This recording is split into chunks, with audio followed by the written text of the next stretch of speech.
What's up everyone, Lance Hedrick here, and today we're going to take a look at perhaps one of the best kept secrets.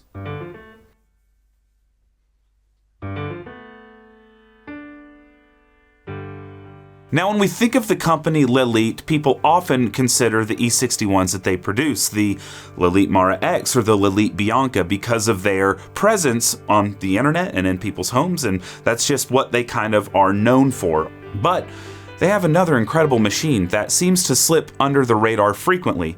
That is the one we're taking a look at today. This is a dual boiler machine, so think in terms of Breville dual boiler, or Rancilio Silvia Pro X, or the Meraki, or the Arkel Coast, or the Profitec Move, but this one is a bit more compact and has quite a bit of features. The less flashy, but absolutely premium, Lelit Elizabeth. We're going to talk about what it offers, we're going to take a look on the inside, obviously, we're going to pull some espresso with it and discuss why it is a really great value proposition for what it is. It has a 300 milliliter brass brew boiler and a 600 milliliter stainless steel steam boiler, so you're able to do both at the same time. You can turn off independently the steam boiler so that you're only using energy to heat up the brew boiler if perhaps you're not wanting to steam some milk. But there are some cool advantages to having the steam boiler that we will go over shortly. Some really neat things that they have put into this machine that I'm not sure any other dual boiler on the market that's not a full-out computer actually has. It is only 12.5 kilos, which is smaller than any of the other dual boilers I have looked at on this channel by a pretty decent margin. I think the next lightest is the Breville dual boiler at about 15 kilos. Does have a vibratory pump. Everything else in this kind of price range, they all typically have that Italian Olca 15 to 20 bar pump. That is kind of a standard pump that you can buy off the shelf for really cheap. So there's actually some advantages to having a vibratory pump in a way. They are a bit louder. They're less consistent than a rotary pump. But the only one in this price range with a rotary would be that Meraki. You have Rancilio Silvia Pro X around that $1,700 price. You have the Breville Dual Boiler around $1,600. The Meraki around $1,700 or $1,800. The Arkel Coast around $2,100. And then this one, if you're in Europe, sits around 1,200 euros. In the US, around 1,700 US dollars. Very good deal in Europe. It's still a pretty good deal in the US because it sits around that Breville Dual Boiler, Silvia Pro X type of price range. What we have on the front are 3 different buttons. You have 2 controllable shot buttons you can program based off of time, and you have a hot water button right here. Over here we've got the manometer. We'll look later on where the pressure is tapped into, and then we have the LCC. So on this you have a ton of things you can control with just these 2 buttons, which can get, a little annoying, but the amount of control you have is quite ridiculous. So what I'll show you on camera is the basic menu, which is just what you can get, but there is an advanced menu where you have a ton of options that are opened up at your disposal. Now I've gone through and tweaked a lot of my settings on that advanced menu based off of recommendations from a certain man named Dave Corby. He actually has helped on a lot of these Lelit machines. He's up in the UK and has consulted on many machines. But anyway, I'll link down below his kind of guidance whenever you're on that advanced menu, and I recommend you take a look because I've had really nice results using those advanced features. But anyway, on this main menu, we click the down button, and this is the temperature it's set on, and we can go through and change it by going up, and then we can change the temperature for the brew boiler all the way down to 80, and then we can go all the way up and go past 100, baby, to 110. Now, normally you show the set temperature on its kind of home screen, but some of the things that you can do in the advanced menu is change it so you actually have the real-time boiler temperature showing on the machine. Anyway, let's go back. You click the negative button. We're on steam. We can change the steam temperature. This is button 1 for time if you want to program time. Button 2 if you want to program. You see it's lit up.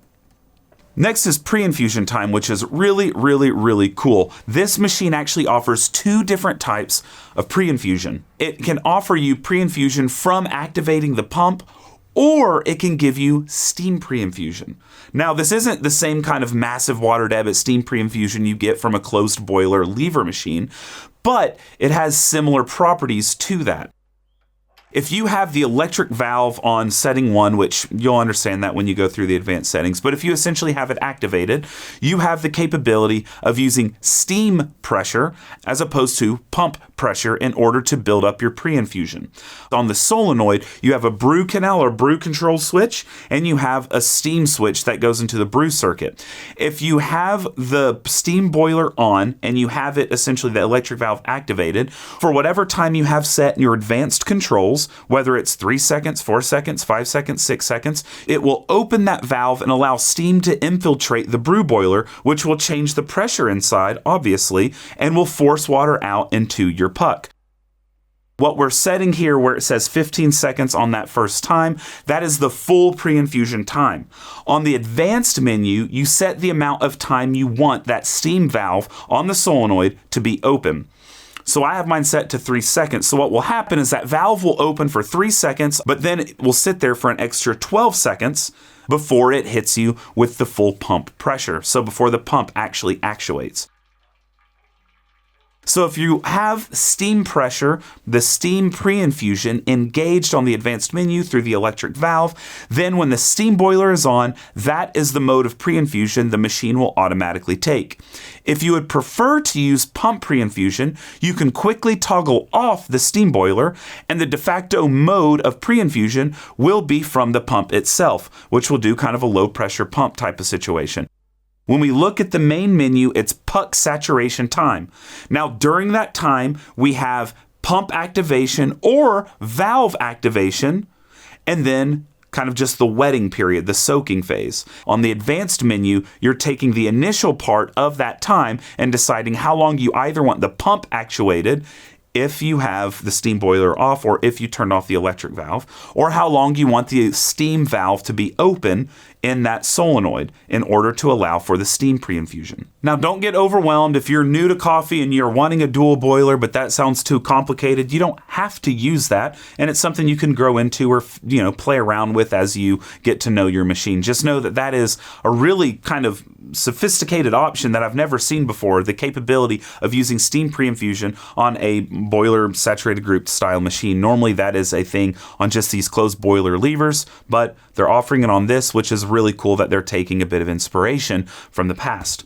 Steam boiler on or off, and then if you want it in Celsius or Fahrenheit, and there we have the menu. Whenever we hit that plus button, it will show us the real-time temperature. You click, it'll show brew boiler. You click again and hold steam boiler. So you can see the real-time temperatures of both based off of the probe inside. Now on the side, we do have a really dinky little steam knob, which I despise.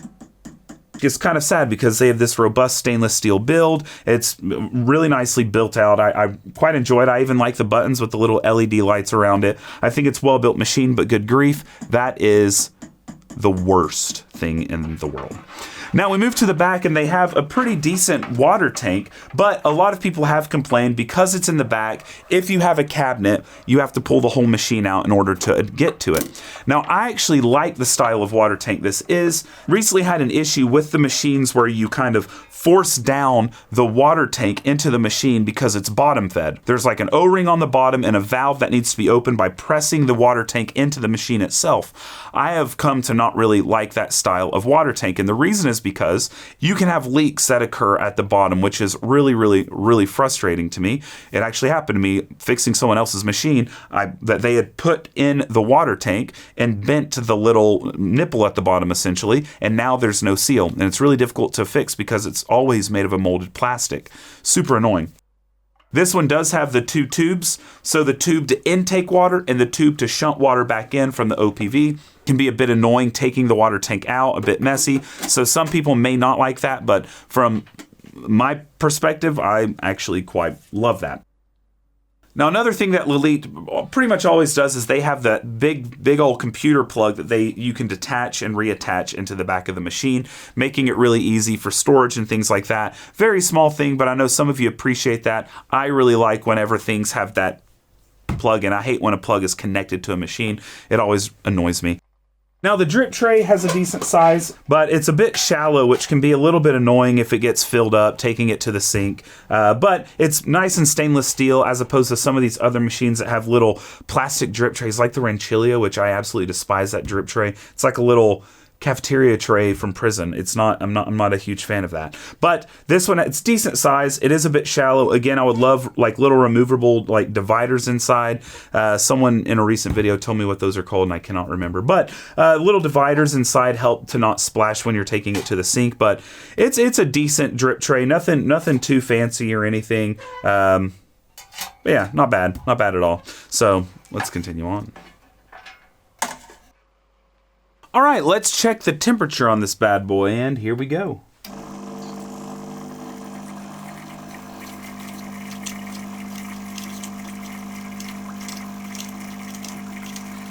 Climbing up, 90, about at 91. There we have it. 91.2, 91.3, 91.1. 91.2, 911, 91. We're at 30 seconds, 90.6.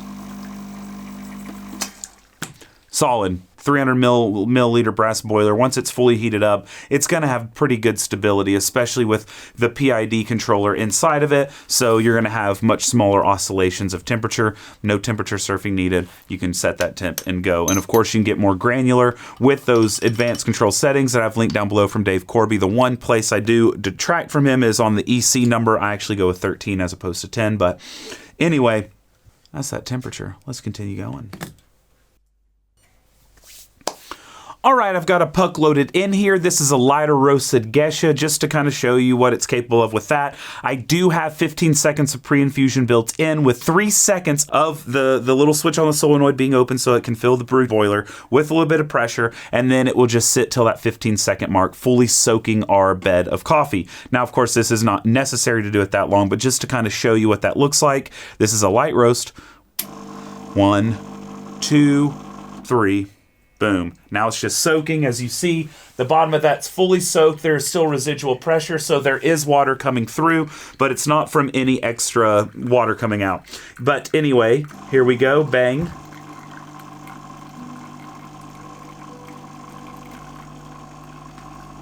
As you see, we don't have that high of pressure because I'm purposely doing a pretty fast shot.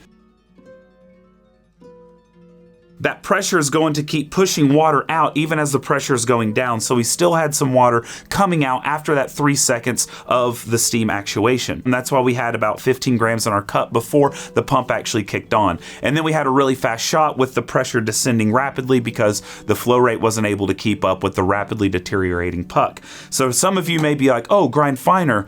Get out of here, Reddit. That's not what I want to do. I want that really tasty, lightly roasted coffee, and grinding finer does not get me to Tasty Town. All right, so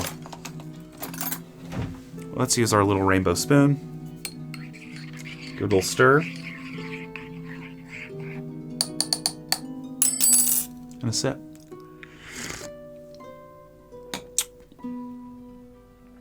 Fantastic. Let's pull another shot. Dark roast edition. What I've done to show you both options is I have deactivated the steam boiler, which allows me to use the pump pre-infusion. You can always use pump pre-infusion even with the steam boiler on if you deactivate the electric valve on the advanced menu. 7 seconds of the pump. So we're going to hear the pump for 7 seconds. And there's some liquid coming out. And then it stops. We let it sit there for a bit. And of course I have a fast shot dialed in. Sue me. I like some quick shots. And then it comes back on.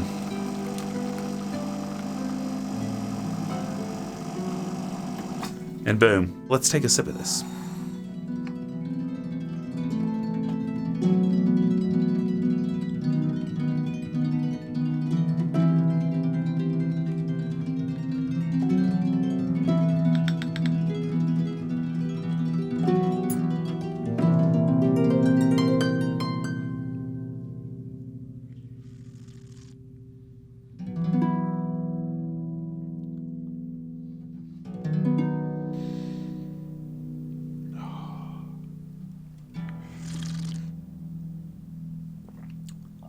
Oh, yeah. That is the stuff right there. All right, perfect. We'll take a look at the steam power coming out of it, which is more than adequate, though, of course, machines with bigger steam boilers are likely going to do a little bit better, but it is more than good enough. But here we are. I mean,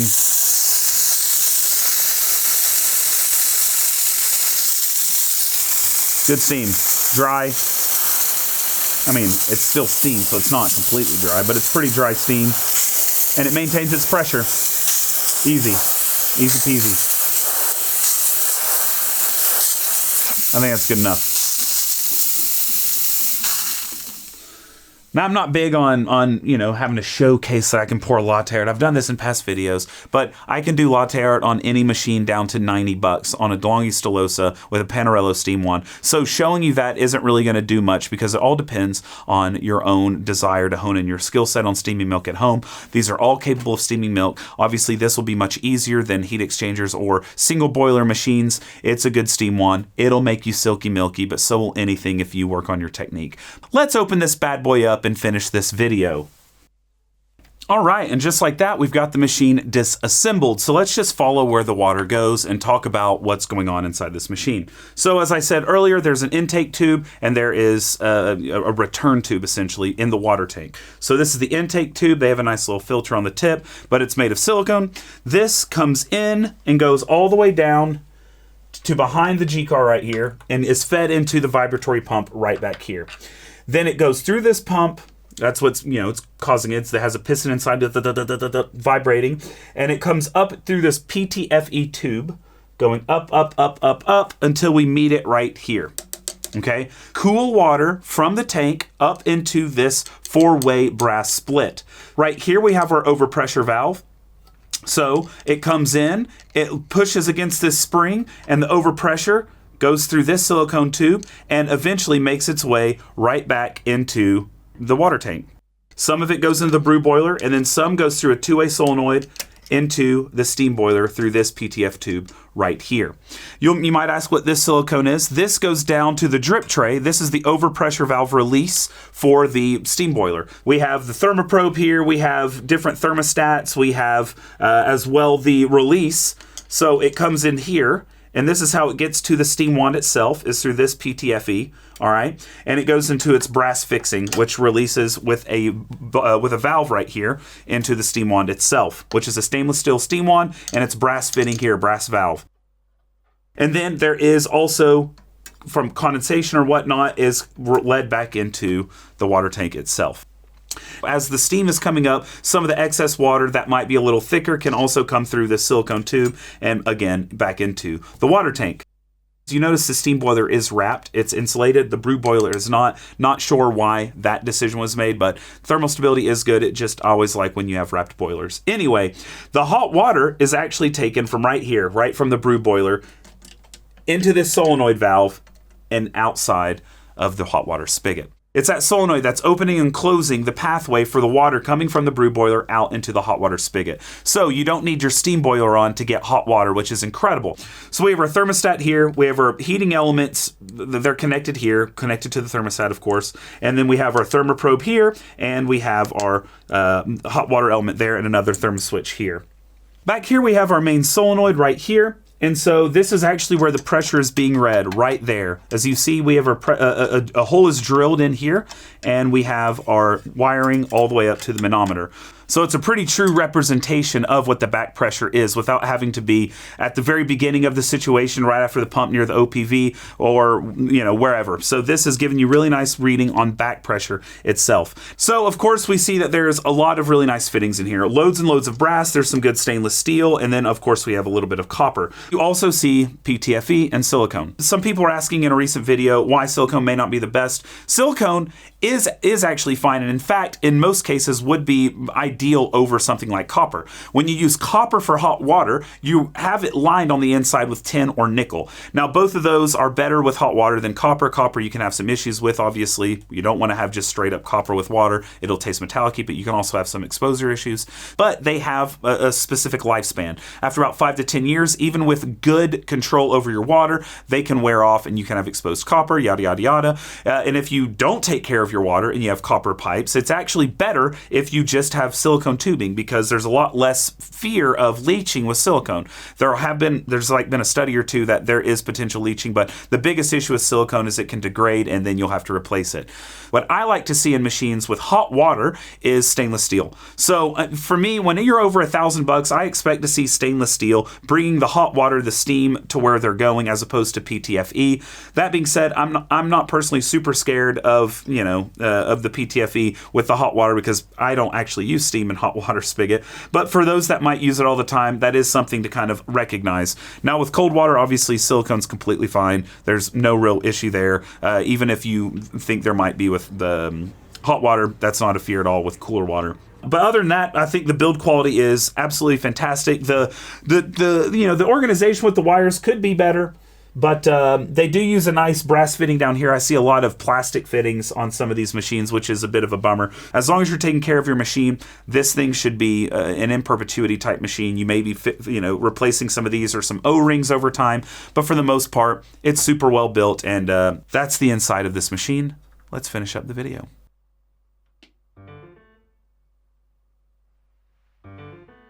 All right, so that is the Lelit Elizabeth, a beast of a dual boiler machine inside of a small, compact size. Now, I know that typically the Lelit Bianca is the darling of Lelit, but I think that this is massively underrated if you're someone that wants a dual boiler machine and don't necessarily want it to do anything out of the box other than play with what it has. Now, of course, the Bianca is a fantastic one as well, but it is quite a bit more expensive depending on where you're at in the world. In Europe, it's about 800 or 900 euros more expensive. In the States, it's like $1,200 more expensive. So quite a big disparity in price points there, with not a much of an step up other than flow control with the Bianca. This has superior thermal stability. It has a very good quality build with easily replaceable parts. It has some really cool control capabilities when it comes to pre-infusion with that steam or pump pre-infusion. And overall, I think it's just a really, really freaking nice machine. It's like a Breville dual boiler, but built with a bit nicer materials that are easier to come by, which is freaking fantastic. Now, I do wish that they would allow the pre-infusion time to be set longer than 20 seconds. So if you wanted to, you could do a full shot in that pump pre-infusion mode. That'd be kind of cool. But other than that, I mean, that's a tiny little thing. You can do a dimmer modification to this if you're wanting to have flow control like the Bianca at a fraction of the cost, and the build quality, the capability of repair, all of that. It's just fantastic. So I'm a big fan of this machine. I don't think you can do much better at this price point, to be honest with you. But of course, we still have the Meraki to look at. So keep your eyes peeled for that video. Thank you for watching this video. If you enjoyed it, please consider hitting the like and subscribe. Maybe checking out my Patreon if you want a chance at winning this bad boy. But that is enough for me today. I hope that you brew something tasty today. And cheers.